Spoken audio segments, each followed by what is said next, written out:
आहा. अरे 2-2 सिद्धार्थ. अरे सुदामे इकडे कुठे जेवायला आलो होतो. झालं जेवण? हो झालं ना. मग एवढं अन्न? हा तेवढीच भूक होती ना, जेवढी भूक तेवढंच खाल्लं, पण पैसे पूर्ण भरलेत बरं का. अरे सुदामे हे जो भात तुम्ही जेवलात ना, त्यासाठी कोकणात एक शेतकरी ना राबला असेल हा भात पिकवायला, चिखलात पाण्यात. एक त्याला भावही मिळाला नसेल.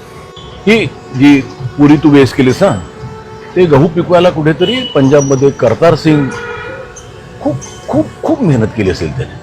ही टोमॅटोची भाजी तुम्ही जी वेस्ट केली आहेत ना, वेस्ट, याच्यासाठी खूप तो शेतकरी मेलाय. बरं एवढं करून त्यांनी ते पिकवलेले ना ते 5 रुपयात विकले आणि आपल्याला ते कितीत मिळाले? 60 रुपयात. 55 रुपये कोणतरी मधला माणूस कमवून गेला.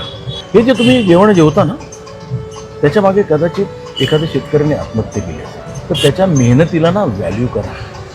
खूप खूप शेतकरी मेले. किती मेले?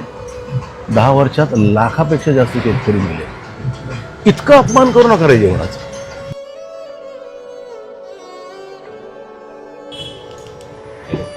मला या ताटाची किंमत माहिती होती, पण अन्नाची किंमत आज कळाली.